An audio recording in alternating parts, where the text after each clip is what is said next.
last sutra that we were on, Sutra 37. I want to start there again because it's important.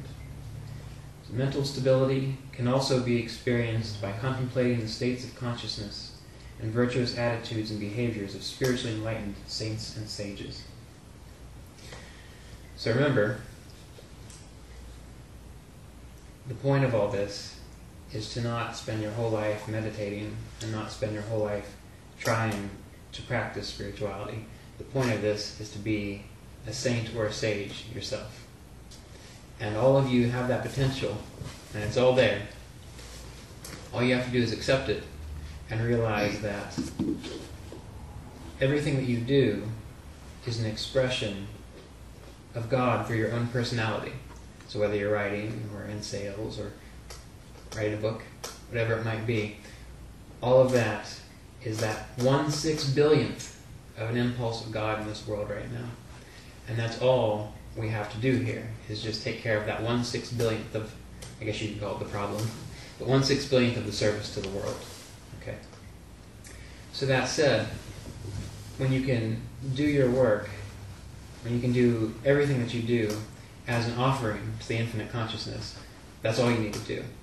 I was recently reading Sri Yukteswar's commentary on the Bhagavad Gita, and he was saying that if you offer a flower to the self, to the infinite consciousness, if you offer food to the infinite consciousness, if you offer your work to infinite consciousness, if you offer your breath to infinite consciousness accepts it. Okay, and that is one way to always be in that stream of grace with the infinite consciousness, because if you're offering these things to it, then you're attuning yourself to it. And then the attachments you have to those actions are no longer yours. And when they're no longer yours, you can do whatever you like, you can do whatever you need to do, you can do whatever moves through you, and you don't have the stress, you don't have the strain of trying to accomplish certain things in your life. Okay? So remember, 6 billion people in the world, and if you think about nature, how many seeds does a tree produce, or how many seeds does a flower produce? How many of those seeds actually grow? How many of them get eaten by squirrels or other animals? When you think about reproduction and that sort of thing, how many little sperm does it take to actually get one hit to make a person? So you see, even within nature, there's all this going on, all this effort put forth, and only one of them makes it most of the time, of the millions and of the billions. Okay? So if everything that you do, you're attached to, that has to work out, that has to work out, that has to work out, and it doesn't, you're in for a shock. Okay, you probably already know that. So that said, when people are trying to accomplish something in life, oftentimes they're met with all kinds of failure beforehand. Every time they meditate, they're trying to experience that infinite consciousness, or they're intending to.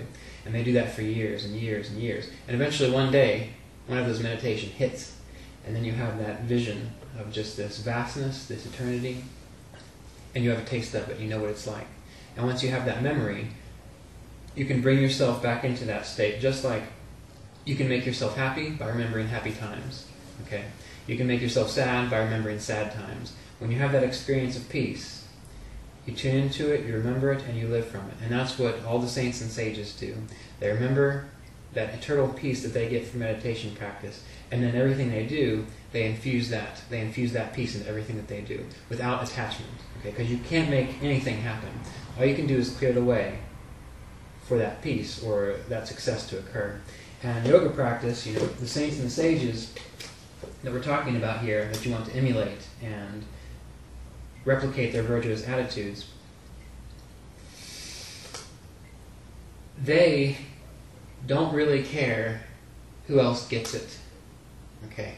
What they care about is that they get it. Roy was telling me a story Thursday. I know I talked about Ramana Maharshi. He said that Paul Brunton, the fellow who discovered Ramana Maharshi in the early 1900s, went to one of the heads of Hinduism, and there's four of them in India. And he said, what I want to know what's it take to be fully liberated, liberation of consciousness, fully spiritually actualized. And these heads of Hinduism, they said, oh, well, if you want to know that, you have to go talk to this guy. And it was Ramana Maharshi. And Ramana Maharshi was just a simple guy. That's all he did was sit on a mountain and walk around and meditate and do all these sorts of things. He was very detached, not despondent, just detached. Okay, and the more he sat there, people started to be attracted to him, attracted to his presence, and they built an ashram around him. Ramana Maharshi was out and digging the weeds, around the garden. He had his hoe and he was digging, and then one of his disciples came out and he said, well, there's a busload of people here to see you, to get your darshan, get your grace. And Ramana Maharshi just smiled and he put his hoe up against the wall and said, oh, well, back to prison. Because these people would come and they would ask the same questions over and over again. And all he had to say was, be yourself, all the time, be yourself, all the time. I can't meditate. He would say, well, who says you can't meditate? Okay. He'd say, I want to be enlightened. And he would say, well, who wants to be enlightened? Okay. This was his discourse. That's all he did. That was his way of teaching yoga practice. Okay. And they would constantly ask him the same questions over and over. And so for him, that service he was rendering, although it was, in a sense, a prison for him, not really. I mean, he wasn't despondent about it. Like I said, he wasn't sad about it. He knew that was his role. But out of all the millions of people, or all the thousands of people that came to see him, only 1 or 2 or 3 would get it.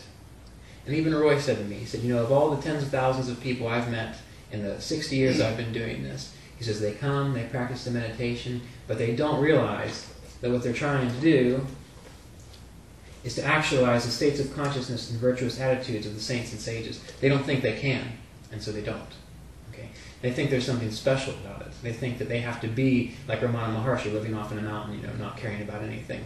But really, that was Ramana Maharshi's karma. That was his life path, and he served his role.